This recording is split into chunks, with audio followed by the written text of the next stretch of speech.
And we're 10 minutes early. Why not? Let's go for it. Hey now, it's your boy PSA Sitch here with another Sunday show with everyone's favorite, always early, never late, Adam Friendly. What's up? Oh my God, look at this. We're like 10 minutes early. This is, okay, since we're always so late, we just have to make it up one day and start the stream like 2 hours early. Look at this. Yeah, look, we're chipping away at all of our tardiness. This is how you get rid of the debt, okay? We have like a time debt built up. Oh yeah, that's it. Look, we're deficit reduction right here. Exactly. We're time deficit reduction. I know, look at this. So how are you doing today, man? I'm doing great. Nice. How are you guys doing out there in Is chat that me? land? Oh, No, they I don't can't care about answer you. you. I don't care though. about how Adam's doing. I care about how you guys are doing. They're out so there. silent. You know, I guess you got to read the chat to see what they're saying. Let's just do a show. What do you think? Okay, we should. Now, did you want to say something before we started on this amazing video? Well, a lot of people want us to cover this Destiny actual justice warrior thing.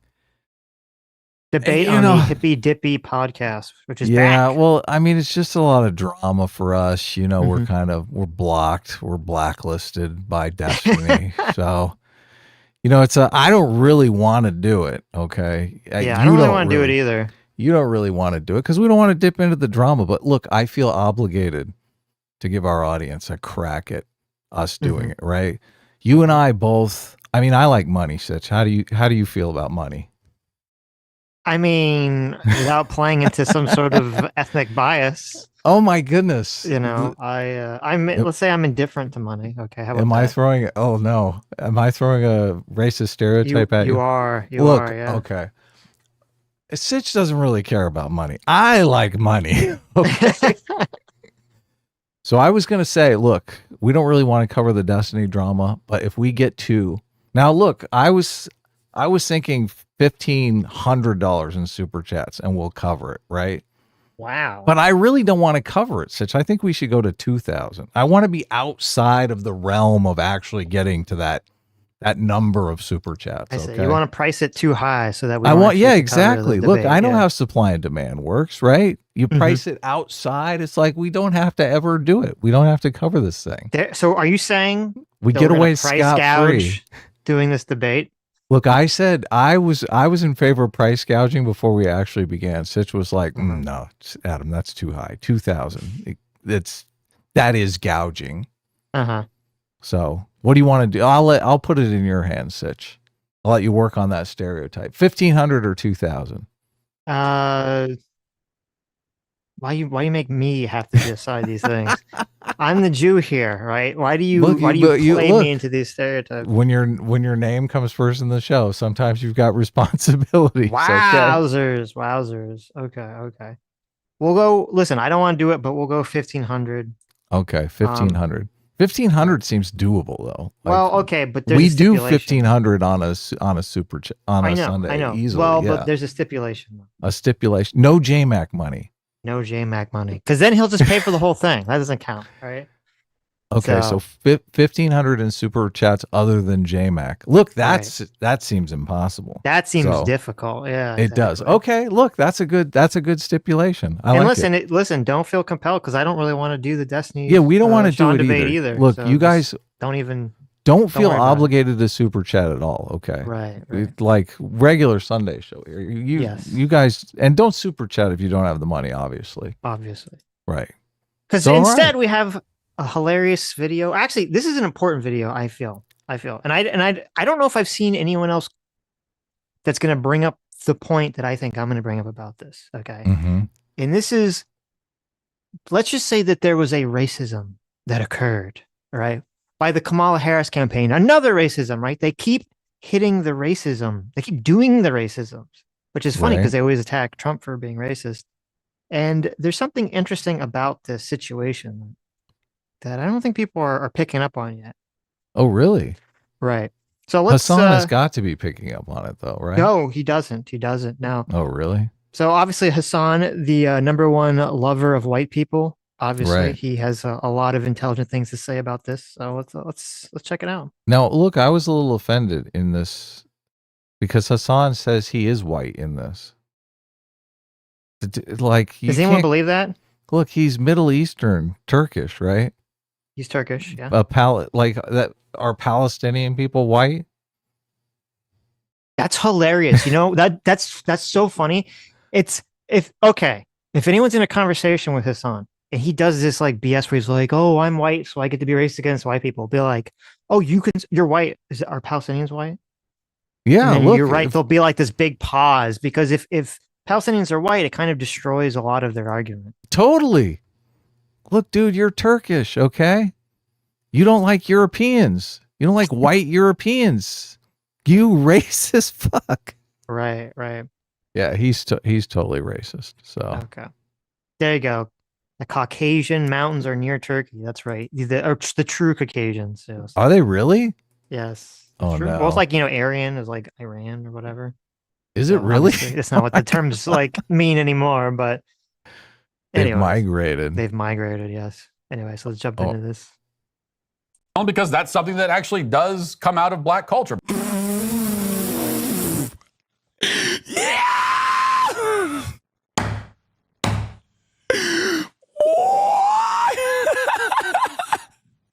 It's always a good video when it's just like screaming in the beginning, right? Just context like screaming. Yeah, we're gonna have to add a lot of context to this because why do people watch Hasan? It's just what's going on here. He doesn't do a good job of telling the story. He's just basically like blabbering for 34 minutes. Because he just blabbers to the blabber that people want to have blabbered in their brain based on their political bias. This totally made me think of you as soon as I saw this intro. I'm like, you're right. What? Yeah, the idea this is so the jocks can continue to bully people. That's the entire social justice framework here. It's like, this gives me an opportunity to go out and bully people because all he does is like bully in this video. I'm so glad you said that because that's like the weird element of the Harris campaign that I've noticed is that it's embraced that fully. This like attitude of we get to bully people on the right. Yep. And it's really interesting. It's really weird. I don't think I've seen this before in politics, at least to this. Yeah, no, I don't think I've ever seen this before in politics on either side. Right. What did the jocks used to call the nerds? Weird. That's what they called them. They said you're a bunch of weirdos. Yeah, like I think you could say a lot of the Trump team or the Trump side of things in 2016, 2020, it wasn't really bullying. It was more like trolling. And so now like the trolling has been responded to by bullying, which is interesting. Just outright bullying. Well, and I've always said this, and some people see it very clearly, but some people don't, is that a lot of the social justice movement was an excuse to bully people predicated on moral superiority. And that's the way it's always been. And that's why it's like they always attack, incels, they always attack nerds. That's why it's always like, I think people are completely missing the point when they go, oh, all these like weirdo, nerdy people with a wokeness. I'm like, no. You completely don't understand what's going on. Bruh, he is going crazy, dude.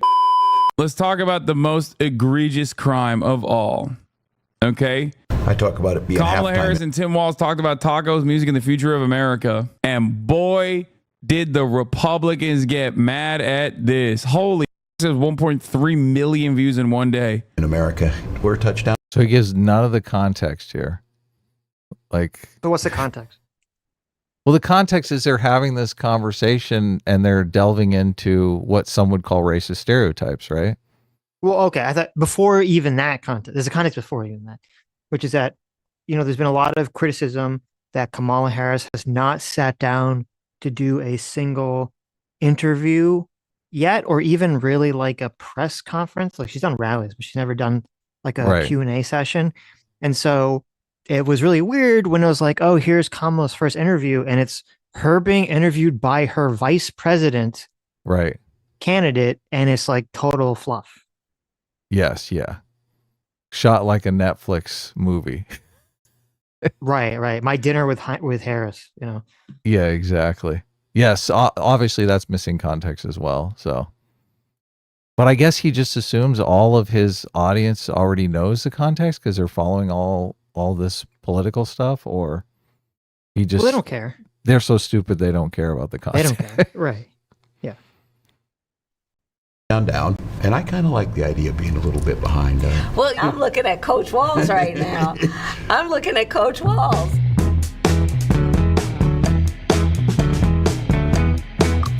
Like I have white guy tacos and What is like that? black, Like mayonnaise and tuna? What are you doing? pretty much ground beef and cheese. That's and, okay. Do you yeah. put any flavor in it? No. Oh. Here's the deal. No, they said to be careful and let her know this, that black pepper is the top of the spice level in Minnesota, you know? I'm the first. This is like the lightest, the absolute lightest type of like white humor that you can engage in. Okay. This is like one step below being like white guys can't dance. It's 2 steps below white guys can't jump. Okay. Like it is literally the most inoffensive thing you can say about white people. Ironically, yes, literally about as spicy as black pepper. Okay. And also, Tim Walz is a white guy. So what? So this is interesting to me. First of all, spoiler warning. So when he covers Matt Walsh's response to this, and we're not big Matt Walsh fans here. Matt Walsh, like the first half or the first 3 quarters, I think, of Matt Walsh's critique on this, I agree with. But then the last part, Matt completely just drops the ball and falls down a well face first while hitting a rake, hitting multiple rakes while falling down the well in such a weird and baffling way.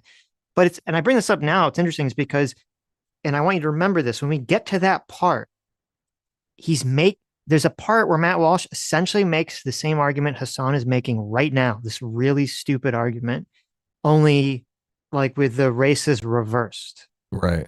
And Hasan doesn't realize he made the exact same argument that he's mocking Matt Walsh for making, which is very fascinating to me. Right.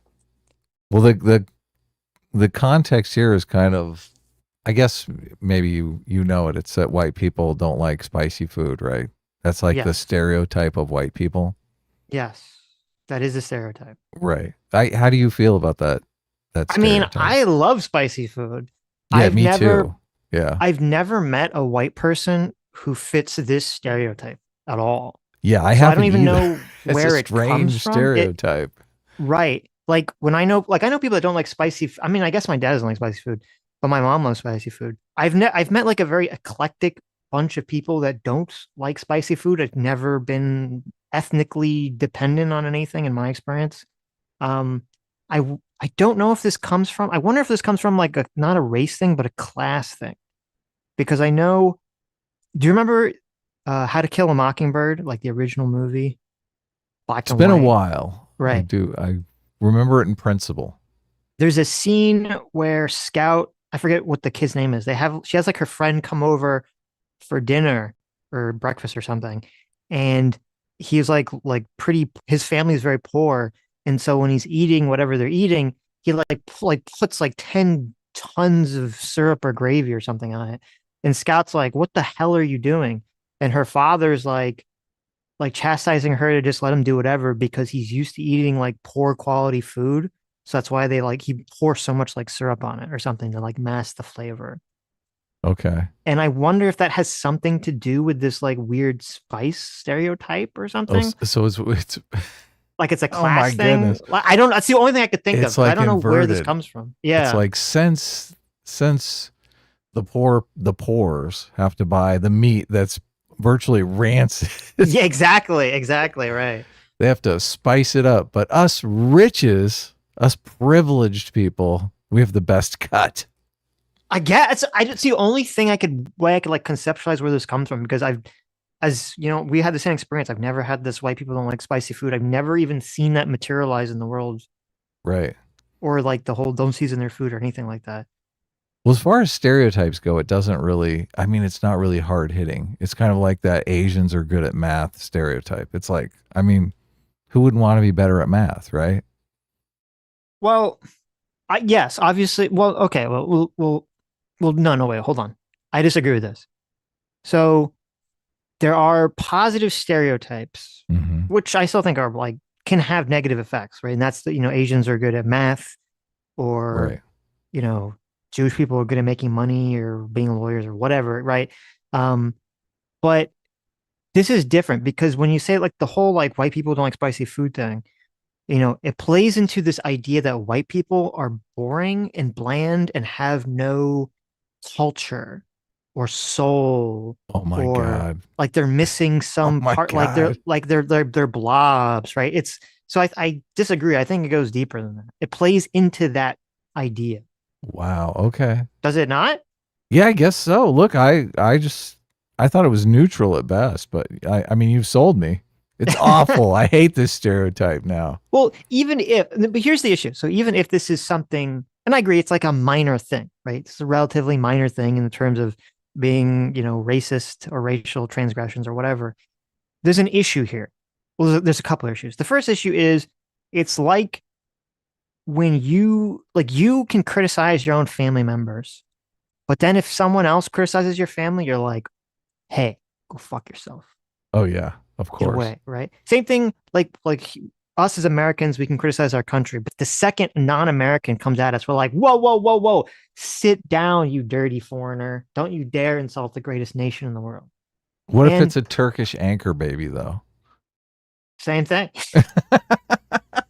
The same exact thing. But so there, and part of this is because obviously there's like that internal tribalism, but I think there's also a threat detection mechanism at play here, especially with like race jokes.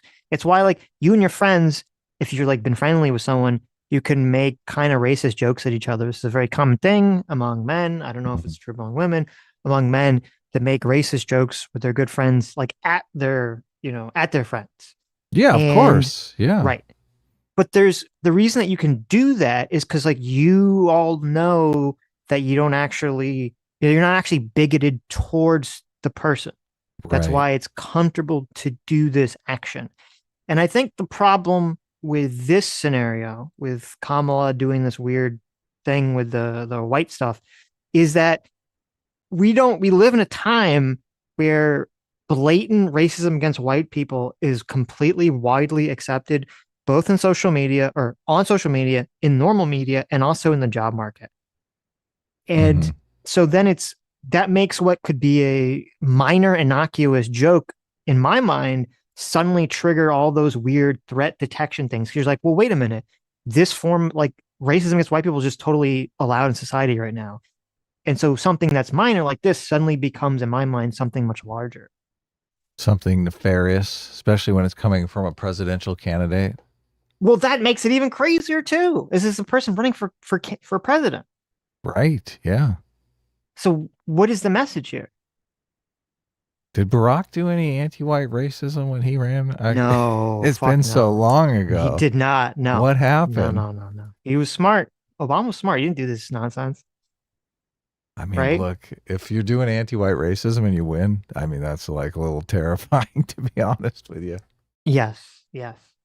So, but there's the thing I want to say about this, and I think this is, and I'm glad you brought up the whole nerd element of, the left wants to bully the right, essentially, is I believe, okay, I Mhm. believe my intuition tells me that this thing right here, because first of all, you have Kamala's never done an interview. This is her first interview. It's a softball with her vice president. And literally the first 20 seconds of it is this really bizarre joke about white people. Okay. Now, Right. How which is weird for- bland and which is weird for boring president. white Now- people are. I sent you a tweet and I want you to bring it up because it shows how it's even weirder. Okay. Okay. And kind of actually, in my mind, grosser. Because you could say, listen, Well, if you're kind of making a big deal about this, maybe Tim Walz is just a boring guy. Maybe he doesn't like spicy food. And that's the end of it, right? Maybe it's like, and they just threw in this like weird joke, right? right. But that's not the case. This was Oh, a no. planned comment. Somebody wrote this down like as a script and they had them read these lines. And you want to know how I know that? This was a scripted interview. Yes. That's not an interview. What are you talking? Well, You can't it's like a script an bit. interview. It's like a bit. Okay. Oh, okay. And We don't the way that script we know our that, bits. What's is- going on here? look at this. Okay. So this was Tim talking about in the clip that we just watched. Tim was talking about like not knowing how to season tacos because he's white and he's boring, right? Yeah. But it's a little weird because 2 years ago, Governor Tim Walsh says, I don't know if people know this, but I won an award for making tacos. Okay. Yeah. Very And proud. so he literally won an award, the Al Franken 6th Annual Hot Dish Off Award. Okay, so it's some DC thing, right? Because Al Franken. And he posts the recipe, and you see it's like, it's a turkey taco instead of a beef taco, but it's got ground turkey in it. It's got bell peppers, onions, black olives, green chili, taco sauce, sour cream, tater tots, cheese, cherry tomatoes, onions, lettuce, paprika, chili powder, onion powder, garlic powder, olive oil. It's got all like this normal spices and things you'd put in a taco to make it taste good, right? Oh And my God, he's fucking lying. yes. So this is why this is fucking weird, because you're like, wait a minute. So it's not even real. Like, it's not even a real thing where Tim Walsh is like, oh, he's just a boring guy and doesn't like spicy food. No, he literally does like spicy food. He literally has some kind of award-winning fucking taco recipe. And yet, for this video, he lies intentionally to make a weird, bland joke about white people not liking spices. Isn't that fucking weird? Yeah, this is like those videos where the white person gets down on their hands and knees and they like lick the black person's boots. They're like, oh yeah, here, you've got this stereotype about me. Oh yeah, that's fine. Mm-hmm. Right. So, but why do you he's think licking her boots? is that? Sitch. Why do you think is What this a why is that why you bootlicker. think he did this? Like, or do you think Oh there's yeah. another reason? Oh why? yeah. He's like, oh please stick that boot as far up my ass as you possibly can. I think that's true, but I think there's another. I think there's something else. I think there's another reason here. Okay. Oh, what is it? So remember, the left's plan, their game plan here, the Harris's campaign, because again, this was thought out. This was a scripted interaction. So there was an intention here. They're trying to say something. They're trying to do something. They're trying to elicit a reaction, right? Right. And right now, the Harris campaign, their strategy right now is to say, okay, we want to call the right weird, like a bunch of weirdos. And so whenever the right attacks them over something, they go, ugh, you're weird. You're weirdos. You're gross and weird. Ugh. You care about this? You're weird. And so to me, it seems very intentional that they would put in a racist microaggression against white people right at the beginning of the video so that people on the right will see it, complain about it, and then they go, oh, look at you caring about this nonsensical tiny little joke. You're a bunch of fucking weirdo snowflakes. Like, they put it there in order to elicit the reaction in the first place, just so they can then shit on the right. That's exactly what happened here. Yes. Matt Walsh did it, and Hamas Piker responded. Yes. That literally played out. Yes. This is devilish. Oh, isn't it? Talk It's about kind of plotting and disgusting. scheming. It's kind of disgusting. Yeah.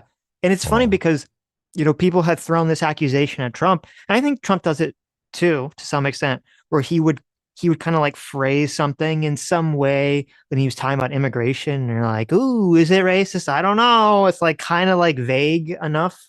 And you're like, what's going on there? And people would say, oh, he's doing that to troll the left. And I think the Harris campaign, that's basically their strategy, to say, oh, we're just going to troll the right and we're going to bully and troll the right. And this was intentional to get the rights angry and reacting about it. And then all the people on the left could go, nanny, nanny, boo, boo, you're stupid for caring about a racist microaggression, even though we've all spent the last 10 years talking about how awful racist microaggressions are. Yeah.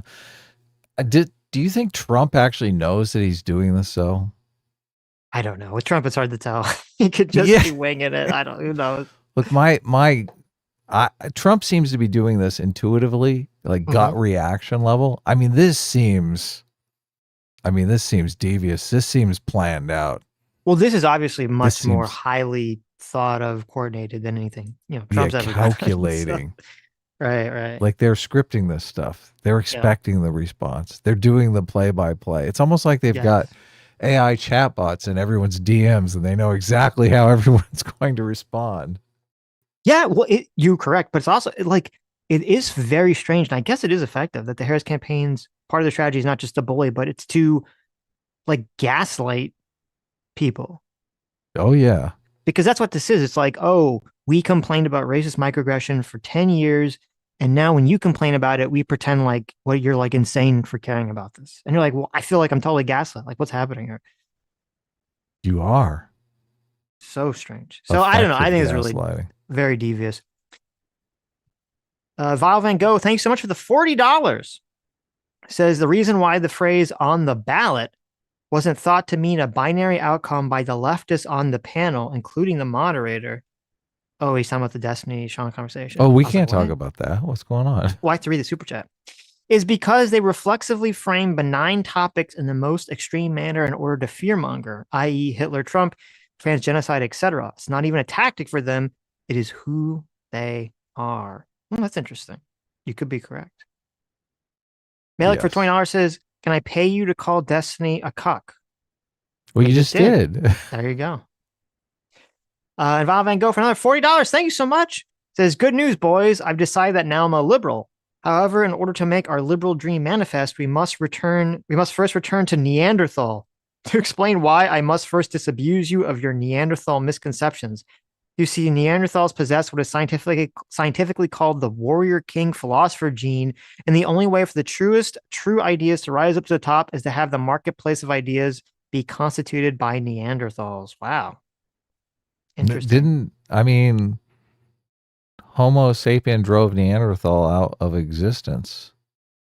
Yeah. We that did. was our first We did. genocide, guys. Yeah. Good job. Well, Neanderthals were supposed to be stronger and smarter. No, not but as smart. Stronger. I Not think as intelligent. well, they had though. bigger. I guess we don't know if they're smarter, but they had bigger brains, but that doesn't necessarily translate, I guess. Right. But I thought my understanding was a distinction. My understanding was they thought that because they were stronger, they had much smaller tribes. And so us homos were able to overwhelm them with our numbers. Right. And either take them. I mean, like a lot of us, I think most people have like 1% to 2% Neanderthal DNA or something inside. Supposedly Neanderthal and Homo sapien were getting it on. Yeah. So there were some mixed species babies going out there. Maybe we captured them and bred them out of existence or something. We great replace the Neanderthals. Stacking Damage for $20 says, can we please start calling cringe self-stereotyping white people Uncle Tims? I like that. I'm gonna start using that. Oh, Uncle Tim is good. I was thinking about that. That's good. Yeah. That's good. Are these guys saying and doing? Crazy that a presidential candidate can just casually let out some blatant anti-white racism and nobody cares. Imagine if Donald Trump said a black guy taco was made with fried chicken and watermelon and nuclear meltdown.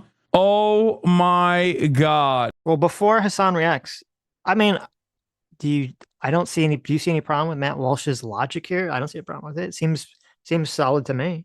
Oh yeah, of course. They would have a meltdown. They'd say, "Oh my God, look, he's Hitler. He said he did a watermelon joke. That's insane." I feel like Trump should do it now, just to elicit the watermelon joke. No, the black guy taco. Black. Yeah. Like, she became black. Have like a black guy come up, be like, I know how much you like tacos. Remember Trump took that picture like with the thumbs up with a taco in Trump Tower? Oh yeah, totally. Yeah. And he's like, oh, I made you taco. And he's like, it's my specialty as a black man. It has fried chicken in it. Can we just and then Trump takes a big bite and goes, finger looking good. Oh yeah. I do remember that. Didn't he have like Taco Bell on Cinco de Mayo or something? No, he did. It wasn't Taco Bell. And everyone was like, oh my God. It was what an embarrassment. It was a taco bowl from like the cafeteria in Trump Tower or something. Oh, it was? Oh. Yeah. He's like, the taco bowls at Trump Tower, so good. Can we just go back to the 90s when people weren't so up their own asses on all this race stuff? It seemed like it was a simpler time back then. Or even just the 2000s. When we acknowledged there are different races, big deal. Get over it. I know. What's the thing? If this joke was in like 2005, it would hit completely differently, right? You'd be like, okay, whatever. Yeah, it'd be just like a silly joke. A solid Yeah, solid joke. Was It's, just, made with it's fried chicken harder and because watermelon? all the white privilege stuff. That's what makes it harder. It's like, Yeah. you're going to talk about how privileged white people are, and then you're going to hit them with this racist stereotype. Okay, I see how Yep. it is. Well, the concept of white privilege is inherently racist because you're saying, oh, because of your skin color, you have, yeah, I'm going to make a series of assumptions about your life, essentially. yeah, that you're dull and boring, and somehow that adds up to privilege. You have the privilege of being dull and boring. Did you see, how like what's the actress's name? The Snow White actress. They always, says this stupid shit. Oh yeah. I know who you're talking about. The Right. Snow White actress. You don't need to know her Rachel name. Zegler. Yeah. The only thing she's got going for her is those eyes. They're so far apart. I know you like the far apart eyes. Come on. Adam likes the fisheye look. Okay. She's He's like like the big a- wide space. Yeah. Yeah, exactly. She's got a nice hammerhead look going there. Mm. Yeah. Well, despite the fact that she's supposed to be more fair than Gal Gadot, which is interesting. How's her Um, limbo ring game? She has very dark eyes, doesn't she? So, Non-existent, yeah, of course. she has no limbo rings. You're right. She's got, oh my Jealous. God. She's like super dark eyes. She has like pitch black, the eyes of evil. Yeah. Jeez, look at that. Exactly. It's crazy. Okay. No, but you know how, she's been getting into all this trouble because she said, free Palestine, which people, I don't know if it was, but people interpreted as like a dig at Gal Gadot because she's Israeli. Israel. Yeah, no. This whole Snow White thing is heating up. It's going to be like the Palestinian Revolution. Yes. But I bring it up because she was talking about an interviewer. I don't remember what it was that she was talking about. She's talking about like practicing something, like practicing some skill or doing something, that she was doing for a movie, and she was being trained by a person. I think it was like to play an instrument or something, and she made the trainer made a comment to her like, "Oh, you just have to like fake it till you make it, like just pretend that have the confidence of a mediocre white man or something." And I was like, "What the fuck?" Oh, wow.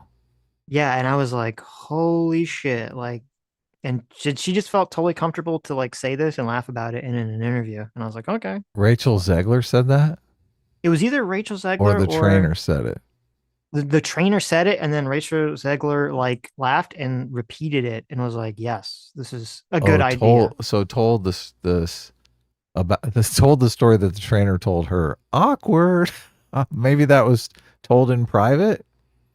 Well, and she agreed with it. She was like, "Oh, this is so good. This is so good. Like, thank you. This is." Oh, I'm sorry. I was not Rachel Zegler. I'm completely wrong. It was Jenna Ortega that said this. Okay.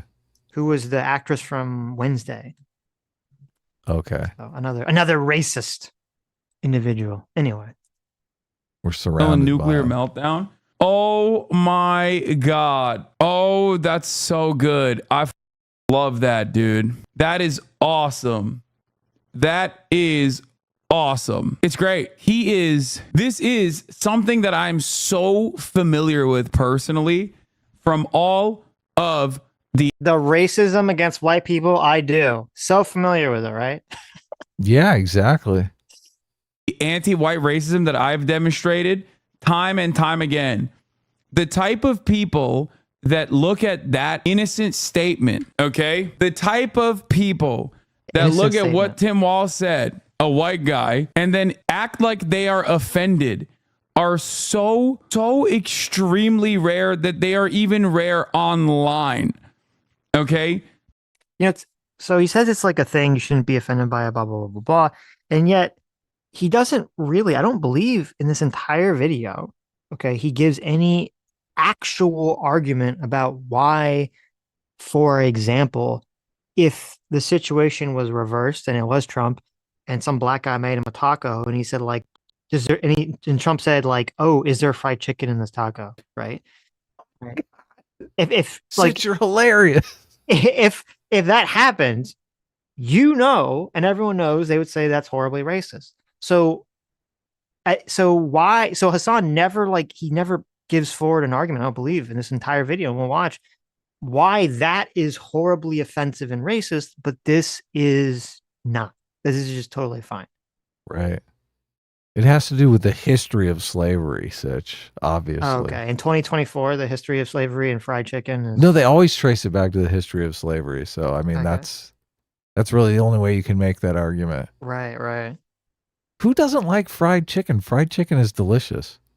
It is a weird Like, why is stereotype, there a yeah. stereotype? I don't know, because you're right. Who doesn't like fried chicken? I don't think I've ever met a person in my entire life that doesn't like fried chicken unless they're like a health nut. Because then obviously, Oh, health yeah. but Oh, those people. Like, this is LSF, okay? This is like trying to brigade a subreddit because you're deeply offended by someone using the term cracker, which, by the way, those exact same communities have over and over again turned around and defended a white person saying the N-word, mind you. And those orbiters of said communities have also defended that principle as well. Excuse me. The most offensive thing you can do is say cracker, but when a white person says the N-word, then, you know, as long as they're not saying it in a hateful manner, it's fine. You know, that. So if, in case you don't know the context here, Hasan is a year ago or so, or maybe it was longer, got into all this trouble or controversy, I should say, not really trouble, because he thought it was totally cool to call white people crackers as an insult. Yeah. Okay. Not Yes, as I like remember this. right. Not as a joke, not like, what is up, my fellow crackers? Like, no, like, fuck this white cracker, right? Use it totally as an insult. And people were like, well, that's kind of fucked up. You're using a racial slur as an insult. And Hasan went on a months-long cope spiral to explain why it's totally fine to use racial slurs against white people because fuck white people. And the most disgusting, foul fucking thing ever was that the wheat thins people, the people that make wheat thins, Oh, can you imagine? yeah, which I guess is owned by Nabisco. But the psychopaths, the racist pieces of shit at Wheat Thins sent Hasan like a little fake plaque or award or something saying that he can officially use the term cracker.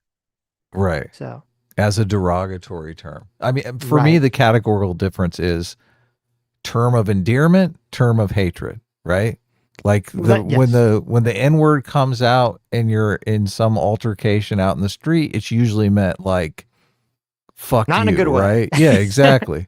Right. When it comes out when you're with your bros and you're hanging out, right? Or you're singing along to the rap music, right? It's a term of endearment, right? You're not trying to throw Yes. shade at anyone.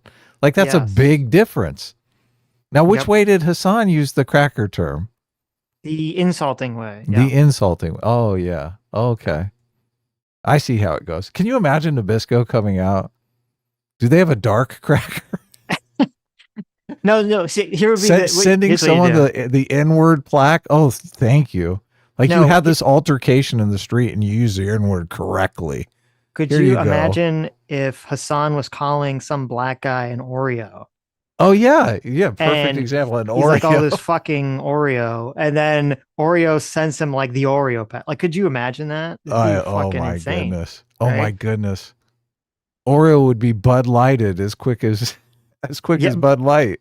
Yes, but by the left, obviously.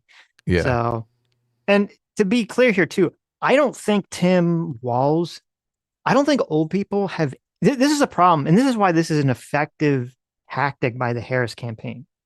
People that are older don't understand this. They on don't. the left. They will No. not understand this. It doesn't and you can't really explain it to them because it's something that most people have to experience because they grew up in a time where obviously they didn't feel like there was, this flood of anti-white racism that we now swim in constantly every day. And so they would look at this and they say, it's not a big deal. So when people on the right complain about it, it just doesn't connect to them emotionally. They don't understand it.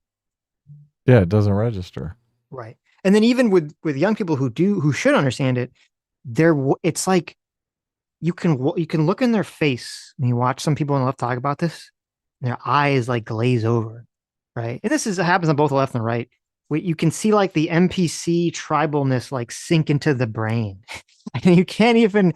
I feel like you can't even get like a real response out of people from most of the time when you have this conversation about this. Yeah. It's sick. It is. Is an unimaginably rare phenomena I love this. Okay. This is firmly within weirdo territory. This is when you are huffing your own farts so much. You will not be able to find a white dude in the wild genuinely offended about this. Okay. You will not. This is a phenomenon only online. Because if you were to take this out to the marketplace, okay, if you were to take this out to the market and try to run a national campaign with this, even the most racist white people would look at you like, what are you saying, dog? What the absolute is coming out of your mouth? You're telling me, honest to God, that you are offended that a white dude said he has a white guy taco. Matt also did a video about. So he's saying there's no white person is actually offended by it. So he's basically saying Matt Walsh is lying, that he's not offended by it. Yes. He's just ginning up controversy. Yes. Anti-white bigot. Okay. Which obviously Hasan, I mean, he's just an asshole, obviously. Right. Right. And it's, again, as I said, it's just like the quote fried chicken comments or any sort of microaggression against anyone that's not white. It's not the comment itself that is the problem. It's the context in which we hear the comment in. Right. And since we are living this time where it's very bizarre that this anti-white racism is just allowed to be a thing, that's what and then plus you have the fact that this comment is a lie, a direct lie by Tim Walsh's plan. So that makes it seem intentional, which is fucking weird. And this is a presidential candidate, which is even fucking weirder. It's like, oh, this is a very, very bizarre, weird, strange thing that's occurring here. And, frankly, and my position on this is, we're both very anti-racist here. And we both said we think that a lot of Trump's comments have come too close to the line and he's very not careful with his language, about a lot of race stuff. But I'm not gonna go losing my mind here or complaining if when you have the Harris campaign intentionally throwing out this weird racist joke in order to trigger the right. I mean, I'm not gonna give a shit if Trump does it or is just not precise in his language at all. It's like, oh, go fuck yourself. You don't actually care about racism. Yeah, it's tough to defend Trump already, but I mean, yeah. I'm not going to defend him. I'm just going to say I don't give I'm going to say you're a liar. You don't actually care about racism. If this is fine, then you don't care about racism and you are a liar completely. Because even if you're to say, oh, it's not a big deal, I'm white, I don't care, blah, blah, blah, it still should be a big deal because well, actually, they don't know this and they refuse to accept this. The reason that we've seen an increase in legit white supremacist fucking weirdos in the last 6 to 8 years has been a direct response to all this woke shit, to all this anti-white racism that's just permitted. That's what's created that entire movement. Yes. It gives the people who are legitimately racist an argument to suck in more moderate people that are maybe not so race conscious. It makes them more race conscious. It makes them, yes, it makes people race conscious when we should be not race conscious, right? That should be the goal. Woke. Right, exactly. They're waking up to that racism. But they refuse to accept that for completely tribal reasons, because then it means that the left or Harris has done something wrong and bad, and it's like people just can't admit that their team did something that's not good. Right. It's so weird that Kamala Harris has a VP that's like a self-hating white person. Yes. It's now bizarre. That's deliberate, right? It is deliberate, but it's unfortunate and it's weird because I wish I could tell you that I think this would be a bad strategy, but I'm not sure it is. And that's what's even so insidious about this whole thing. Because I don't know. This could be a very effective strategy to get people in the right complaining about this, and most people just going, this is weird. Why do you care about this? Well, they accuse every black person, every black conservative on Fox News of being like a self-hating black person. Right. It's just kind of bizarre that there's like a mirror image going on here now. Yeah. It's Kamala Harris and Yes. Oh, so good. Hogwatch is so on. Oh, it's so on, dude. It is so goddamn on. Tim Walsh put out a very weird video yesterday. They sat down and I guess pretended to have dinner together or something. And I don't know what the point of the video was, but I guess the point was to show us that, oh, they're real people, just like you and me. Oh, look, they're eating a meal. I eat meals. Oh, I'm in a nut. The white guy taco thing triggers all the trauma associated with whiteness. It is not okay. Exactly. Dude, oh, I love this so much. I love this so much, bro. It is so... Why is he masturbating to Matt Walsh? Sitch? This is weird. He really likes his big beard. Okay. He's like, oh, that beard. I want to just visualize it rubbing all over my body. It's bizarre that they're calling everyone on the right weird when this is just, I mean, he said he's going to nut. That's Here, let me do my impression. I'm gonna pretend that I'm Hasan reviewing Hasan. Okay, ready? Oh man, Hasan. Oh, he's so stupid. Oh, I'm gonna nut on Hasan because he's so stupid. Oh, stop. Oh Okay, God, look, yeah. Oh, I love this content. Do you guys like my commentary? This is like, look, this is surpassing the no degeneracy rule right here. This is like very bad. This is very bad. No one's gonna clip that. I out. like an air Okay. of seriousness. Oh, that's definitely I'm getting sure. clipped. Look, I'm sure. Zero Fox is clipping that right now. Uh-huh. I'm certain of it.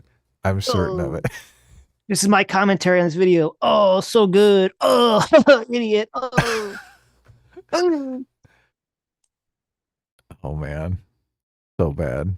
It is such manufactured outrage over such a nonsensical thing. It's like, oh, All this could be said for Hasan freaking out over someone using the N-word. I mean, Hasan freaks out about this stuff all the time. He's full woke. Right. Or, whenever Trump makes some kind of comments that, they find offensive or whatever. Yes. It's The manufactured outrage has flowed from Hasan very much, quite a bit. well, yeah. And it's interesting because, Hasan got super triggered. If someone says the N-word in the context of song lyrics or a joke, not directed in anger or as an insult towards someone. And so I said, oh, well, I guess it's just all fake. Right. And I don't think Hasan even realizes what I said, that this comment was slipped in there by the Harris campaign in order to elicit a response. That is the point of the comment. Right. thank you. Thank you for doing this. It's something that I have had to withstand on this extremely online circle of the internet on a regular basis. Okay. And I'm glad that they're testing this narrative out in a larger marketplace, because most people will look at that and go, you're a weirdo, dog. Why do you care? Stop crying. You are the biggest I have ever seen. You're the biggest I've ever laid my eyes on. Is it kind of ironic for Hasan or anyone to be like, oh, you're a bitch, you're the biggest bitch, when you're literally bleeping out the word bitch? Yeah, what a It's cuck. like- Yeah. It's super cucked. Yeah. It's We like, don't oh, bleep out our cucks. no. Yeah. Look at this. Well, this is Fucking actually, and pansy. this should be what, and this is also, again, why Hasan and these people on the left don't care about actually fighting racism. Hasan just gave the perfect weapon to the trolls, to the right, to anyone not woke on the left, to use whenever they say something's racism. Is just repeat this. Next time they say anything is racist on the right, just repeat this like verbatim. Just say, Oh, you're yeah. weird. Why do you care? You're a bitch, right? Shut Yeah, up, bitch. exactly. You weird little bitch. No one cares. This narrative out in a larger marketplace, because most people will look at that and go, you're a weirdo, dog. Why do you care? Stop crying. You are the biggest There you go. Listen, if anyone ever Yeah. accuses you of racism, you just say, what the fuck? Why do you care? You're a weirdo. Stop crying. You're a weird little bitch. Yeah. Just throw it out there, right? Yeah. Look, you getting embroiled in some N-word controversy. Just say, look, you're a bitch. You're a bitch. Not even the N-word, just you Exactly make some right. joke that someone says, oh, your joke is offensive. Like, Yeah, oh, really? You're a You know what? bitch. This is what Lindsay Ellis should have said to her audience, right? Remember when Oh, Lindsay yeah. Ellis got Oh, canceled you're right. because she compared something to Avatar and people said it was racist? She should be like, listen, you're a bunch of weirdos. You're a bunch of little sensitive little bitches. No one cares. Keep crying about it, weirdos. Yeah. Isn't Hasan always crying about J.K. Rowling? You're a little why is it- bitch, Hasan. You're a Hasan, cuck. you're You a can't cuck little handle the Harry weirdo. Potter lady. Yes, you can't handle some boomer lady who's like in her 50s, you little weirdo, you little cuck boomer weirdo. Nobody Bitch. cares. No one cares. You're such a pussy. Of course, We're really cultivating a healthy environment, right, in this country for I love it. fighting bigotry. Yeah. I have ever seen. You're the biggest I've ever laid my eyes on in my whole life, dude. Oh my God, dude. They're just like me. I should vote for them. This is the quality I'm looking for in a leader. I want to know that this is someone Nah, keep crying. It's funny. Me? Oh yeah. who eats food. I I mean, he's not even really responding to what Matt Walsh is saying. Matt Walsh didn't even address the racism stuff yet. Not He's yet. just saying, look, I know. they're eating food and sitting down together. Well, listen, I've already said Hasan is very low IQ, and his commentary is, "Oh man, oh so good, idiot." It's Hasan is like the streamer equivalent of the TV shows from Idiocracy. Oh, true. Kick him in the nuts. Yes, right. Yeah. Sad. yeah. Come here. But so maybe that was the point. I don't know. Kaya, But come here's here. the video that Tim Walsh posted to his social media accounts. You've been absent all day, ma'am. Please. I have white guy tacos and What is like that? black, Like mayonnaise and tuna? What are you doing? pretty much ground beef and cheese. That's and, okay. Do you put any flavor in it? No. Oh. Here's the deal. No, they said to be careful and let her know this, that black pepper is the top of the Kaya, spice please. level in Minnesota, you know. I'm the first vice president, I believe, who has ever grown chili peppers. I'm trying to expand my food knowledge. You know what? We've got some cantaloupes. You'll be fine. Yeah. Okay, so Who puts cantaloupes on a taco? What was Who it grows even- chili peppers, man? They're so cheap in the store. It's like, well, you got, I mean, okay. if people want to grow their own food, it's fine. I guess. Yeah, look, if you're growing your own pest-free, chili peppers, right? you're not eating a lot of chili peppers, okay? Let's put it that way. I don't think I could grow enough chili peppers to keep up with my chili pepper appetite. Jeez, how much? Jeez, you really go through. Yeah, look, I love jalapenos, habaneros. Like, yeah, look, I'm down with the chili peppers. You're not allowed to, as a white male, you're not allowed to do this. No way. Sometimes the capsaicin in the house is like you just You just You walk kinda in that. you When I went to cough a Adam's little, house, you're I like, walked oh my in God. and I was like, I could just taste the level of spice just latent in the air. That's true. now most people seem to be focused on the fact that this is so awkward and fake and lame. But But I'm more focused on the serious matter that I'm about to deliver to you, which is that an egregious crime has been committed. The worst crime of all time. I, Matt Walsh, a man who has on occasion defended white people saying the N-word, which by the way, he has. Okay? This is not like unique to extremely online debate perverts like Destiny, who has also done a similar thing, the identical thing. Matt Walsh himself is all Look, you cuck. Who cares if someone says the N-word? You fucking bitch. There you go. No, You cuck. in Am I pure doing it Trump- right, Sitch? You're doing it right. You're doing it perfect. Okay. In perfect Trump fashion, I do think Hasan, I don't know if he came up with this, but it's a good label, right? Debate pervert. To label Destiny as that. Like, that's a good Oh, that is insulting good. term to throw out there. Debate pervert, huh? Yeah. Right. Because it Yeah. has so many connotations. You're like, oh, the fact that he's so infatuated with debates makes him a pervert. But then, obviously you have the open relationship stuff. So it's like that perfect, double entendre.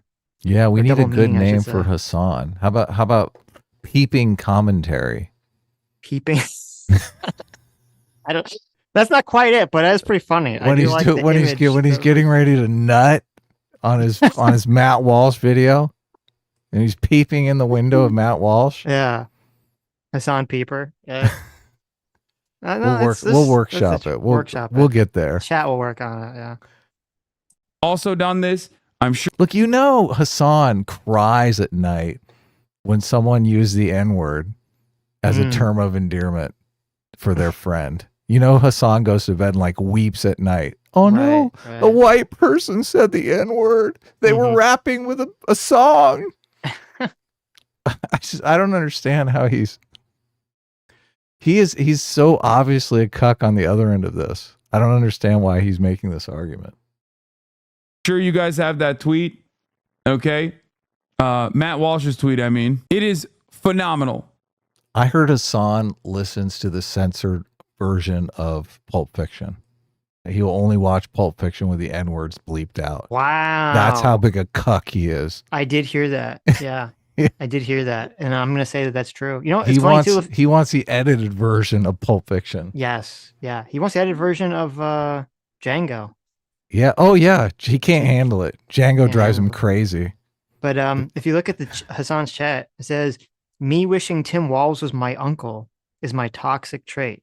And that kind of plays directly into the Uncle Tim. So there you go. Oh wow. That is a good nickname, Uncle Tim. It is. Yeah. Uncle I don't Tim. think it'd actually be like politically effective, but I think it's funny. No, I like it. It'll work. An Uncle Tim, a self-hating white person, right? I don't think branding someone as a self-hating white person is an effective mainstream political tactic, even if really? it's true. Yeah, because you get a problem where like most people just they won't be able to perceive it properly. It's like that's why I don't think it's very effective to label Colorblindness people like communists, because the average like person they don't really know what that means, or it doesn't mean anything to them on an emotional level. Right. They're probably on board with it, though. They're probably thinking, oh, yeah, white people should hate themselves. They're oppressors, right? I hope not. Jesus. Everyone on the left is like, of course, you should be a self-hating white person. Sure. I'm not talking about the left. I'm just talking about like the general random normie out there in the world. The general populace. They don't care Yes. about any of this. No. They don't watch Pulp Fiction censored. That this man who has, as a white guy, defended white people saying the N-word is now going to sit here and posture and act like he is offended that Tim Walz is making a meme about white people not handling spice. Okay? But everyone's skipping over the more important point, which is that a presidential candidate just casually dropped anti-white racism in the middle of what was supposed to be a lighthearted video. Tim Walz says that he makes white guy tacos. And Kamala says, what is that, mayonnaise and tuna? Like, that is anti-white racism. Here, let's hear. Who puts tuna on a taco? I was about to ask you that exact question. That's like, what? Look, I can't vote for Kamala just on the fact that she thinks tuna belongs in a taco. But also, like, is tuna like a white person thing? I've never conceptualized tuna as like a white person fish or food. Yeah. Is that a stereotype? I've never heard of that before. I can't stand tuna fish. I think tuna fish is disgusting. So. I mean, I can eat it, but it's like the worst of all the fishes. Right. Yeah. I mean, you can have fish, like obviously whenever you have a fish taco, you can have a shrimp taco or a fish taco. It usually has some kind of like white fish or mahi or something in it, not tuna. You have carne asada, you have pollo asada, you have al pastor. You got to there's no tuna. Well, I guess the mahi is the tuna, but. Well, it's not tuna. Mahi is not tuna. Oh, it isn't? No. Oh, Mahi is mahi. It's a different type of fish. Yeah. All fish are the same to me. No, they're not. From goldfish to tuna fish. You want your goldfish taco?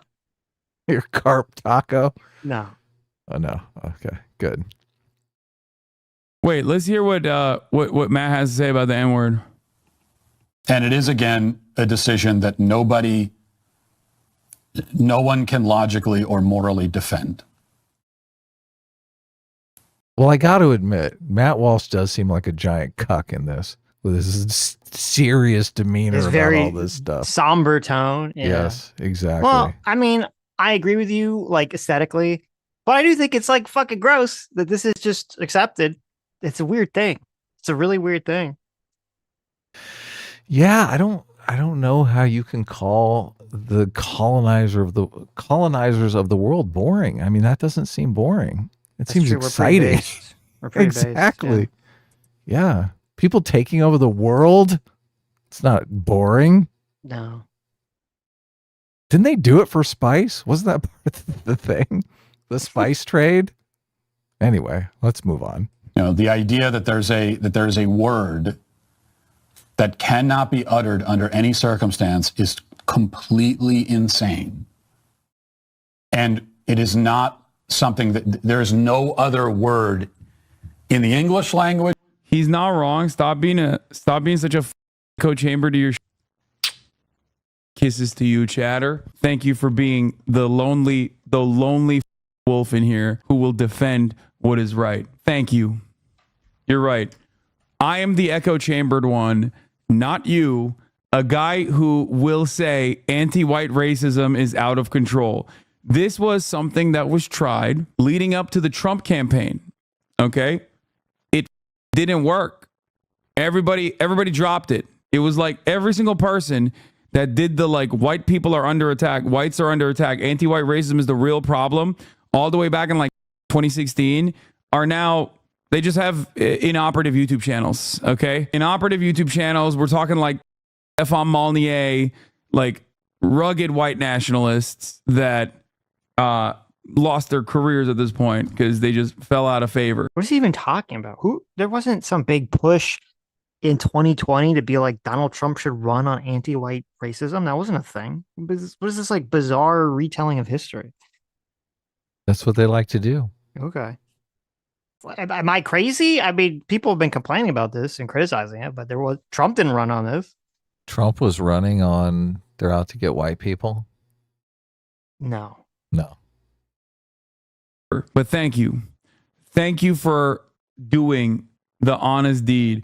Except Asmongold, I don't know. I guess an anonymous gifter, thank you for the sub. Or any other language in existence that we have those kinds of rules for. Someone had. Oh, by the way, so he just had a chatter and he laughed about it. He had a chatter who basically called Asmongold a white nationalist, and Hasan just laughed and said, didn't say, I don't think he's a white nationalist. Didn't correct the record.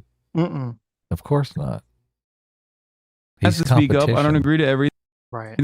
But it's so everyone hates everything. Someone's got to defend white people, man. I'm sick and tired of it. There's other words that are slurs. There are words that we would consider vulgarity and profanity, and all kinds of words that I don't say on this show because we try not to use profanity and vulgarity on the show. Words that I don't think you should use. Words. To be fair, Asman doesn't say white people can use the N-word. He just says anti-white racism is a big problem. Yeah. Yeah, Asman doesn't go to that length, I don't think. That you shouldn't use around kids and so on, and all kinds of words like this. But there's no other word that we would say, well, under no circumstance at all can it even be uttered, even in the context of quoting somebody. And certainly there's no other word where we would say, well, judging on your skin pigment, if it's this shade, you can't say it at all under any circumstance. But if it's a little bit of a darker shade, then say it all the time, and it's totally fine. So there's no context where it can be said over here. There is no context where it can't be said over here.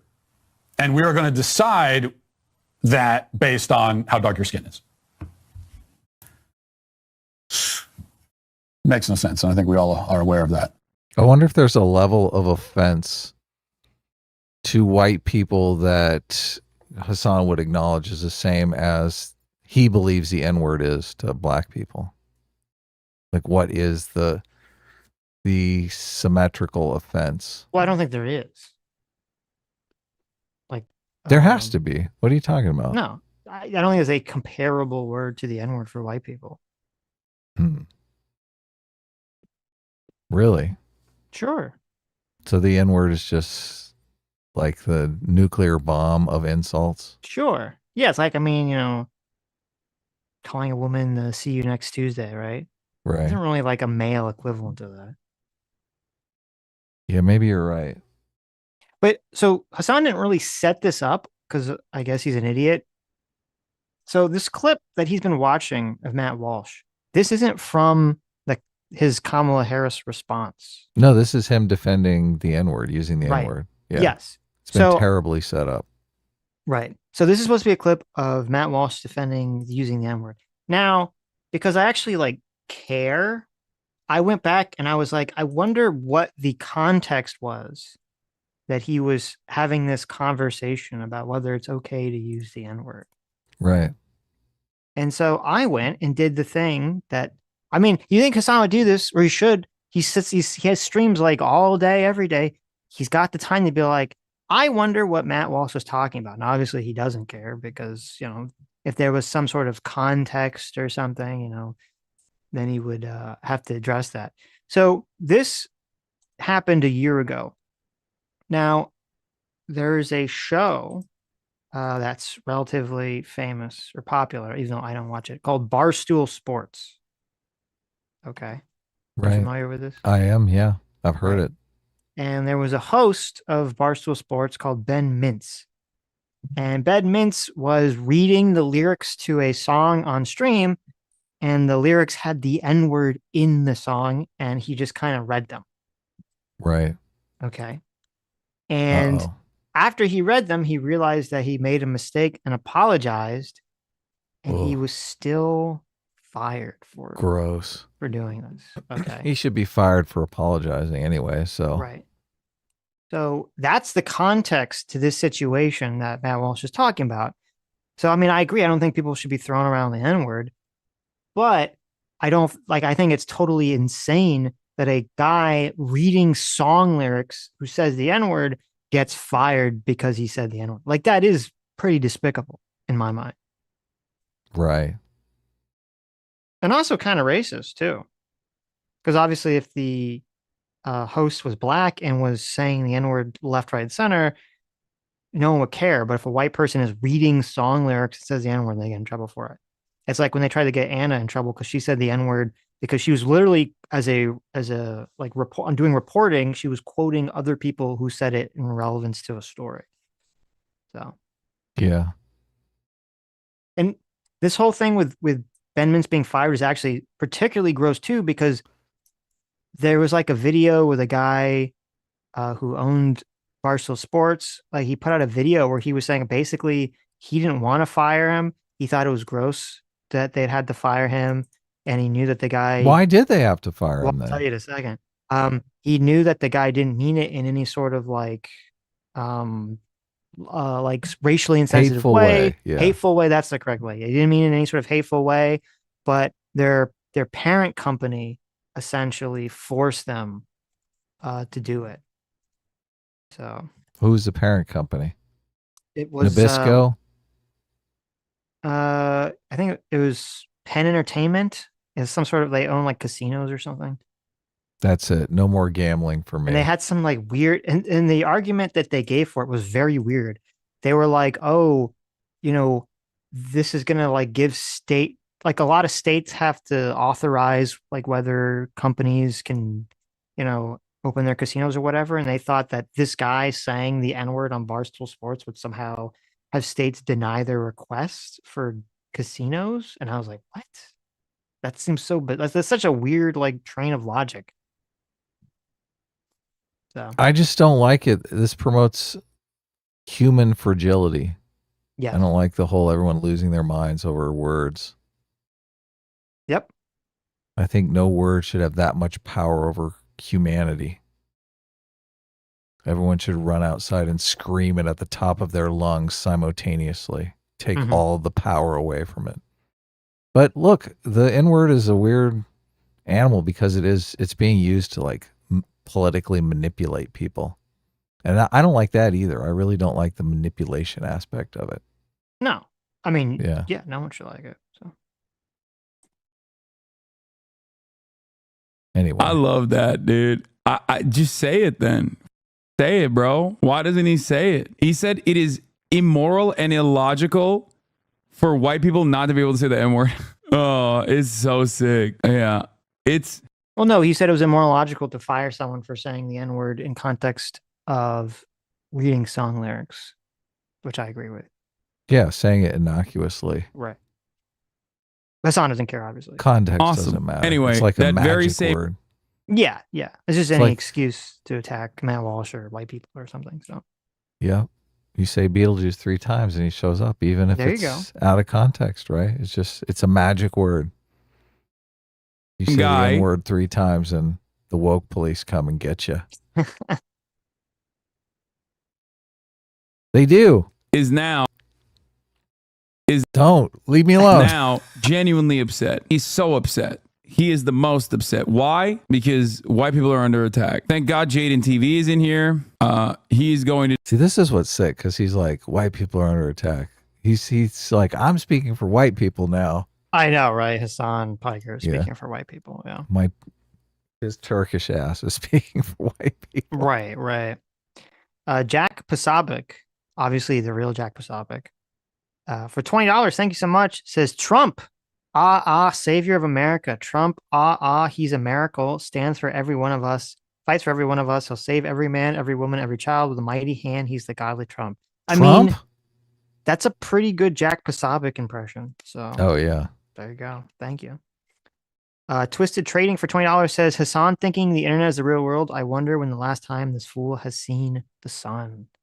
I mean, if he went outside, he'd lose his ability to pretend that he's, speaking for white people everywhere. So He might be able to speak for white passing people, maybe white Right. passing Turkish people, but Chuckle Des for $20. Thanks so much. Says the communist stuff, though, is sticking and they're panicking about it. Too many people alive today still remember the Cold War. In my Hispanic family, almost all of them are uncomfortable with her sounding like Nicolas Maduro. Well, we'll see. And we're going to talk about this because we're probably going to watch a second video after this. That's about the price cap / gouging thing. And that is what's kind of hilarious is I would wager that the calling Kamala communist wouldn't really be politically effective. But then she goes out and one of her first policies, that's not a stealing from Trump policy or copying from Trump, I should say, is this really weird price cap gouging thing that definitely people can very easily associate with communism. So, oh yeah, it's the worst. I mean, I bet you if Florida was like a state that the Democrats thought they could win and was competitive, they'd be way more cautious with getting labeled as communists because they wouldn't 'Cause of want to the lose like the Cubans. Yeah. The Cuba thing. Yeah, Right. interesting. to defend white people's the white race. Okay, he's gonna defend the white race. Oh, he put his is it the same shirt he's wearing? No. Oh my god. Oh no, it's not the same shirt. It is very similar though. Why does he have 2 shirts that look almost identical? This is his like white people should. This is his white people should be able to say the N-word shirt, and this is his white people shouldn't be able to make fun of white people shirt. Okay, 2 very different shirts. That's what that is. And I mean, listen, I agree. I don't think Matt Walsh has the drip, as the children say nowadays, right? The unkept lumberjack beard with the plaid shirt that he always wears, right? Not exact. I don't think it's exactly like the greatest visual look, but considering Hasan's look is to either look like a frat boy or a hobo, I'm not sure he's one to really, throw shade. Right. Yeah. Matt Walsh has the lumberjack look and Hasan has the like 70s porno star look. I don't think it's the 70s porn star. I think it's the 80s sex offender. Oh, okay. Same thing. Right. if you don't believe that, right? If you think that I'm overstating the case, all right, well, just imagine it the other way. Imagine a black guy says to Donald Trump, I make black guy tacos. And Donald Trump says, oh, what is that, like fried chicken and watermelon? Maybe sprinkle some Kool-Aid powder over top? Yeah, he's trying to, dude, this is so funny because this is fun for him. He's like, this is a way for him to think that he has permission to be racist in this regard for simply a thought experiment, you know? Oh yeah, black guys, they love fried chicken and waffles. Oh, like that's literally all this is. Okay? That's literally all this is. Oh God. Oh, so good. Every instance, every time there is a white person who is defending white the white race, okay, which is a socially developed phenomena and has expanded. What means to be white is expanded throughout time. Okay, it just means the in-group with proximity to actual power. Okay, there's so much to unpack here. First of all, I always love when they throw out, like, when someone complains about anti-white racism, they're like, white's a social construct. You're like, bitch, you say all races are social construct. Doesn't mean, like, if some white guy is being super racist against black people, they don't get to say, oh, well, being black's a social construct, so I get to be racist. Like, what kind of fucking dumb shit argument is this? And they say it constantly. Great. It Yeah. doesn't make any sense.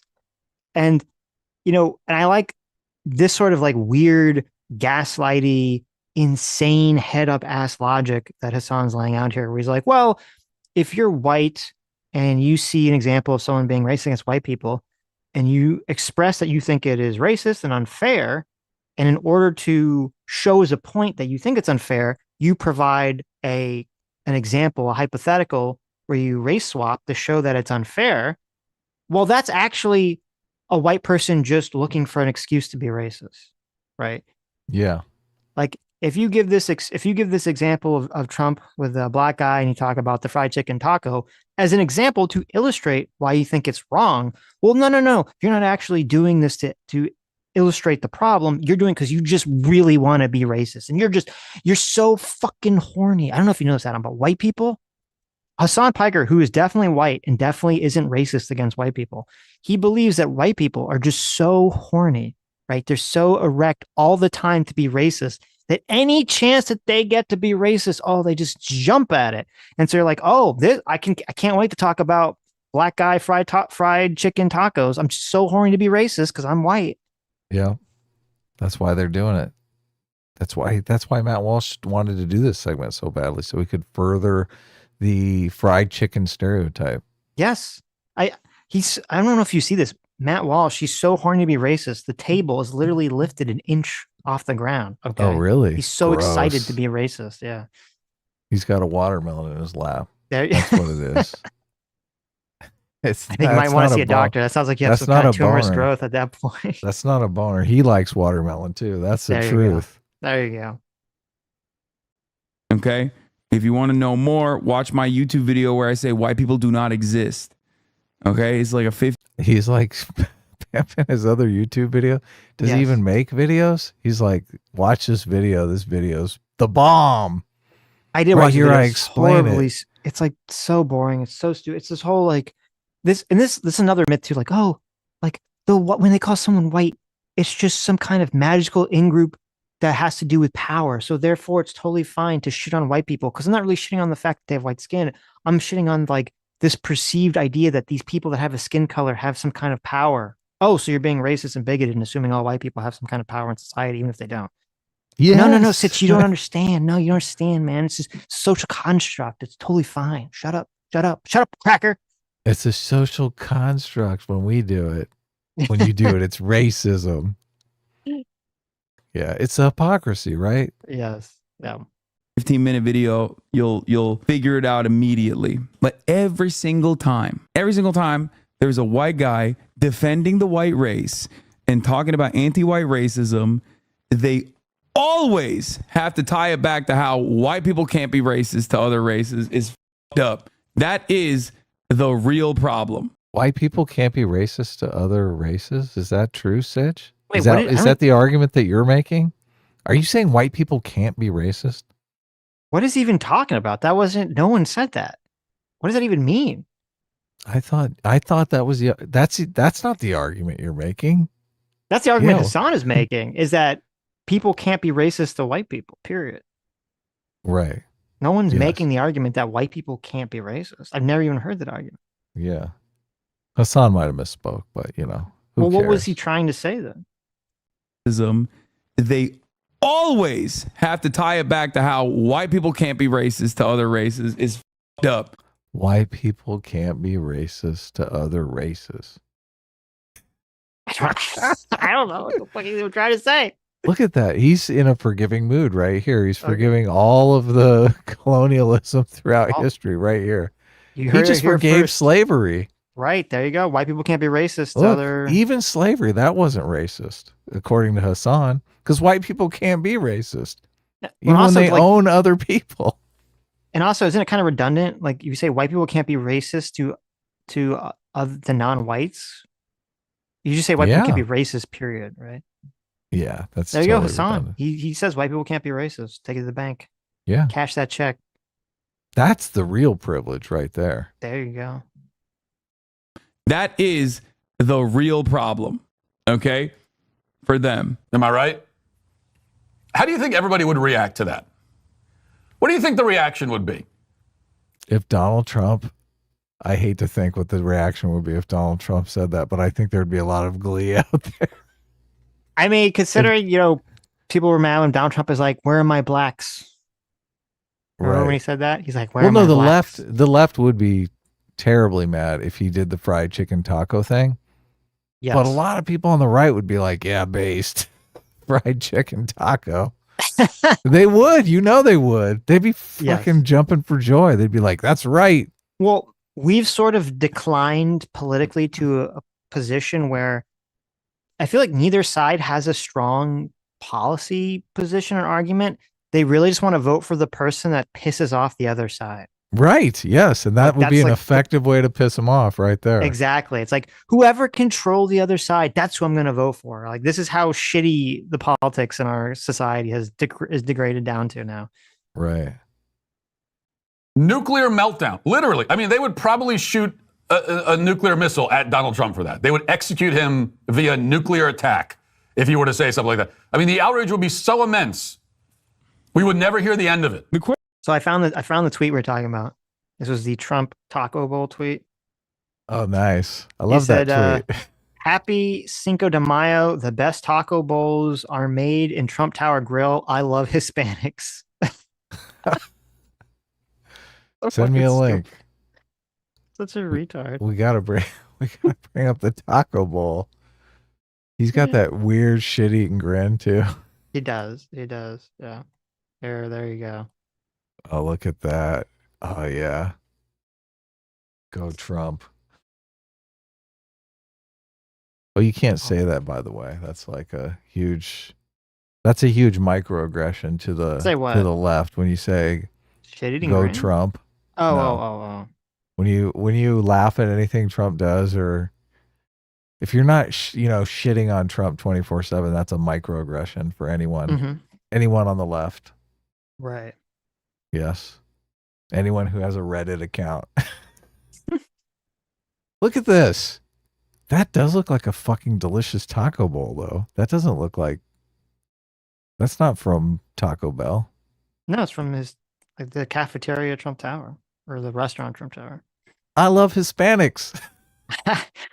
The fact that he says "I love Hispanics" is he's so weird. He's such a fucking weirdo. God, he's like autistic. I think maybe that's it. Maybe Trump's autistic. We just didn't realize it. Okay. I'm so glad they brought back Trump's Twitter. It's just, it's like a historical feast of comedy gold. Mm-hmm. Anyway, all right. Back to this crazy guy. Question is, would you be mad at that? Considering that you came up with this on your own as a thought experiment, it seems like you wouldn't be mad at that. So why are you mad at this in the other way around? Are you just simply mad at the hypocrisy? Is that what it is, Matt? Oh, he figured it out, Sitch. He figured it out. Oh my God. He's mad at the double standard. Yes. Don't you think that's, when you can do it, but they can't do it? Doesn't that make you angry, Hasan? I'm pretty sure you would defend it. I don't need to even, suspect that you would defend it. You're literally voluntarily bringing it up in this hypothetical. I'm offended. Which historical context do I point to argue my case of this being offensive? Anti-white racism. White people have been lynched throughout history and enslaved for their taste buds and the fact that they don't handle spice well. This is look. He's trying to relate it to slavery. It's hilarious. Well, yeah, because go ahead. He's trying to make Hasan is trying to make this retarded P plus P equals R argument where it's okay to be racist against white people because white people haven't suffered some kind of systemic injustice based on their race. Which, number one, that has nothing to do with racism whatsoever. Racism is just bigotry. Number one. Number two, if we look at what's going on right now, look at the history.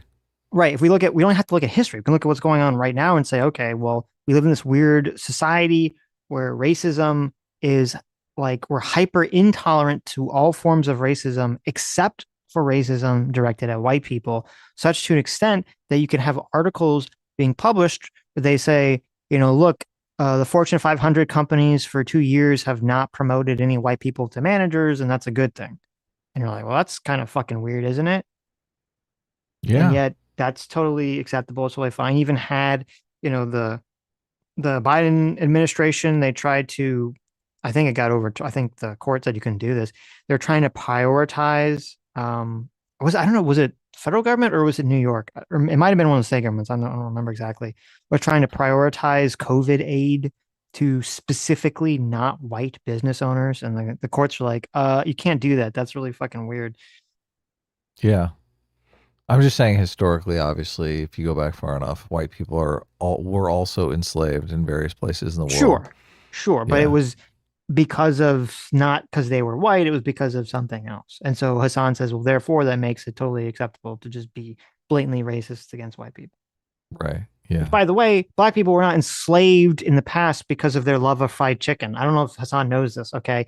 The white colonialists in the 1600s, they didn't go to the coast of Africa and set up like little traps with fried chicken inside to get the natives to come out and then trap them in a cage and go, oh, we got the slaves. Like, that's not how it worked. Yeah, everyone loves fried chicken. They would have been trapping everyone. There you go. It wouldn't have worked at all. Dumb. They would have had the evil white colonists on the coast of Africa. They set up the little fried chicken trap to catch the slaves, and then they end up trapping themselves because they just couldn't resist the own fried chicken. Well, black people have owned other black people too. So, and also not every single white person comes from a rich family. There's plenty of white people that come from poverty. Both those things you said are untrue, Adam. Okay. What do you mean? Well, a black person has never enslaved another black person. That's not true. Well, I mean, that is not true. You are a liar, sir. How dare, this is a racism. And all white people are rich. And if they're not rich, it must be because of their own faults. Okay. What about P. Diddy? I thought P. Diddy didn't he go to jail for enslaving some black person or something? Human trafficking? Oh, did he? I don't know. I don't know what's going on with P. Diddy. What about that other guy that used to, the pedophile guy that would pee on people? That was peeing on someone. That's not slavery. That's peeing on somebody. Okay. No, but he went to jail for kidnapping. Well, he should. He fucking peed on a minor, didn't he, or something? Fucking yeah, enslaved. He enslaved people. So okay, listen. This is an urban legend. This is a myth. Okay, black people did not enslave other black Africans and then sell them to white people. That is not true. White people is it really invaded Africa themselves and just captured black people that they could. I can't tell if you're being sarcastic or not. I am 100% being not sarcastic. At all, even remotely being sarcastic. I'm being completely sincere right now. Okay. I don't believe you. Okay. Real phenomena. And it's kind of look, that would cause Hasan to go total cuck on you. Like just you joking around about slavery and stuff. Oh my God. Hasan would be weeping right now. I guess how dare you? How dare you? Oh, you're joking around about slavery. 200 years ago, it's still fresh. The wounds are still fresh. Black people are not going to be able to sleep tonight. Sitch. No, that's true. Isn't there a little bit of learned helplessness going on here? Like I can't stand microaggressions because it's like, oh man, can't we just teach people to be stronger? We could, but that would be smart and beneficial to society. So yeah. Up that you are not even recognizing that. The date of this black guy taco comment would be remembered. It's called being a minstrel and it's deeply offensive. He's leaning into these stereotypes. A non-white like yourself wouldn't understand the history. Yeah. Tim Walsh doing a minstrel show. He's shucking and jiving for Kamala Harris. It's really up. He is. What are you talking about? I like that chatter. Yes, he totally is. He 100% is. He's like, oh, get that foot way up my ass, Kamala. Oh, it's so good. Like, oh, I love being subservient to you. You have situations, way back in the day, in the 20s or 10s or whatever, when they'd have these like, racist shows that he's talking about, where you have the black person be like, yes, sir, master, yes, sir. Oh, I don't know of nothing, course. right? That's and exactly then, what's going on. right, yeah, you got that, and then as soon as the camera turns off, they're like, oh yes, what are we having for lunch? Oh, Like, yeah. not fried chicken, thank you, that's wonderful. I actually don't like fried chicken, right? Lobster roll. Lobster roll. Oh, thank you. Right. And this is like the same thing with Tim Walsh, because as we brought up, the fact that he has his like award-winning fucking taco recipe, and then he puts on this minstrel show of like, oh, it's tuna and mayonnaise and black pepper. That's all I Oh, know yeah. about spice. What do I know? I'm a white man from Minnesota. I don't know nothing. I don't know nothing about spices, Kamala. Of course not. Is really fucked up. You hate to see it. You hate to see it for Kamala Harris's non-white self to enjoy the show. Yeah. Remembered by the media forever and memorialized. Like for years after, they would solemnly refer to 8/16. Right? We'd have January 6th. Do you remember 8/16? I remember where I was on 8/16. The fried chicken day of taco day. Fried chicken and watermelon taco. Dude, what are you talking about, dude? Donald Trump has said like insane over and over again about black people. yeah. Like, what do you mean? Now he's going to go, where's the insane? What? Say some of them, Hasan. Tell us. What are these insane comments? So his editor has on screen inserted, because I don't know if Hasan actually says it. Trump says black people like him because he's been discriminated against in the legal system, right? Right. So Hasan, I bet you, and we can go, because he's even using this as an example. So that is offensive. It's offensive for Trump to say that, but it's not offensive for Tim Walsh to placate, to literally do a like white person minstrel show and pretend like, oh, white people are blind and born. If you asked Hasan, are black people discriminated against in the legal system, what is Hasan going to say? It's fucking. He's going to say, of course they are. Of course, they're so discriminated against that I just masturbate to it furiously every day when I think about it. Wait, what So were you saying again? how can it be offensive if he's just saying something that Hasan believes is literally true? How does that make it offensive? It doesn't have to make sense, Adam. Okay. God, I would love it if it actually did make sense. Doesn't have to make sense because they don't like Trump. Trump says something that they believe is factually accurate, but it's racist. Yeah. Well, it's like, it's like when Biden's like, if you don't vote for me, you're not black. And it's kind of like, people are like, I guess that's kind of offensive, but whatever. Who cares? They look the other way. They look the other way. Yeah. I don't care. Okay. It's ridiculous. What are these offensive things? That obviously, I don't think that counts. And look, if they put that up on the screen, you know that they're digging, because they were Googling for something good, and they're like, oh, well, this is the closest I can find. I thought he would have gone with the Charlottesville. Hasan brings up like the immigration comments, right? But he even makes them even worse. Like he strawmans them, making them even worse than they were. So it's kind of funny. They're sending their murderers and rapists. Yes. And I'm sure, I believe, maybe. Hasan says something like, every time Donald Trump talks about immigrants, he says they're all like murderers and rapists or something. Something to that effect. Right. Which is not what he said, but Built up a hypothetical, and now he's just so invested in like this hypothetical causing uproar. Like Donald Trump literally goes on stage every day and is like, literally every Mexican you've ever laid eyes on is a monster. Okay. Do you remember when Donald Trump went on stage and he said literally twice? Do you remember when literally Donald Trump literally went on stage and literally said that every Mexican is a literal monster? Do you remember when Donald Trump said that? No, but I do remember on Cinco de Mayo when he tweeted out, I love Hispanics. Right here. Yeah. Look at this. I don't know. I don't remember when Trump said that literally every Mexican is a monster. I missed that. I think that would have been news if Trump said that. Maybe the Hispanics are good, but the Mexicans are the rapists. Maybe that's it's different. Okay. It's the non-Mexican Hispanics that is a problem, right? I don't know.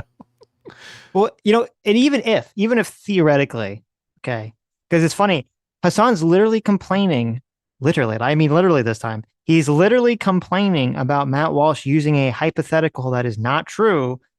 And then Hasan uses a hypothetical that's not true because Donald Trump never said this. Okay. Right. Oh, look at that. But even if, hypothetically, I went on Hasan's little hypothetical journey and we acknowledged that there was some realm where Trump did say that comment, all that would do is mean that Matt Walsh is a hypocrite. It wouldn't mean that Tim Walz and Kamala were therefore okay to sort of do this weird race baiting thing in their ad. Because that's what we like to call whataboutism, Hasan. Yep. Hasan doesn't care about the race baiting though in the Tim Walz. He likes it. He likes when they make those racist That's remarks. True. Yeah. That's true. He thinks white people should be put in their place. Yeah. Every Guatemalan What? causing uproar. Like Donald Trump literally goes on stage every day and is like, literally every Mexican you've ever laid eyes on is a monster. Okay. Every Guatemalan is only trekking thousands of miles across multiple nation boundaries specifically to come here to rape your white daughter. And he's like, what if Donald Trump was hypothetically racist? I mean, they would use a nuclear weapon to kill him. Like, what planet are you living on, dude? He literally popped off at the National Association of Black Journalists by starting off with Kamala Harris, a black woman, is not really a black woman. She turned black. Like, that's what he started off with. Okay. What are we talking about? There are less moments where Donald Trump is not being racist in a. So Hasan is too stupid to understand that actually, with his little tirade, and his audience is too stupid to realize this tirade proves Matt Walsh's point. It doesn't prove Hasan's point.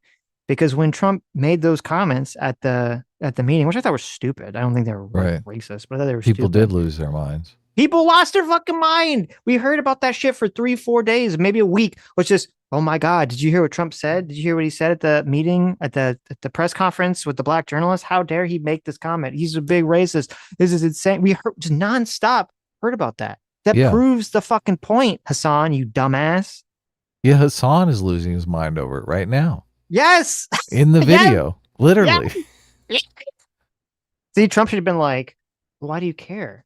You're such a weirdo. You're such a cringe little bitch. Yes, that's what we're here to do. There you go. You little cuck. Wait, get over it, Hasan. Get over it. Why God. are you such a cuck? Stop being such a cuck. Why can't you handle it? Weirdo. Nobody cares. What is this white savior, this Turkish savior nonsense? Let black people defend themselves. They don't need you. Campaign stop. Then there are moments where he is. Okay? What do you mean? This literally said immigrants are poisoning the blood of the nation. That is just pure Hitler. It's not even Hitlerian. It's just Hitler. Okay? Like, he is quote tweeting Adolf. He is basically ripping Adolf's lines, bro. And you're over here being like, wow. Imagine if Donald Trump was racist, an unimaginable reality for me, a guy who defends Donald Trump's racism every day. They would be weeping in the street. They would build statues and memorials to the lives. Oh my God, he's still going. He's still going. Lost because of the taco joke. KFC and Kool-Aid companies would come out and denounce Trump over this. So would every watermelon distributor in the country. And we all know that. Man, what a riot. This guy's funny, man. That's 3 uninterrupted minutes of him now going off on this tangent. This is another one of those things where, like, there are people that are going to clip this. They're going to take this clip of me saying that. And Hasan's been doing this he's probably been doing this for an hour.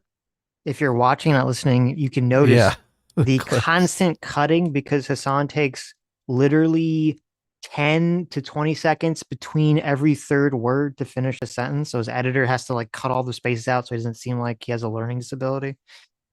Yeah, it's great.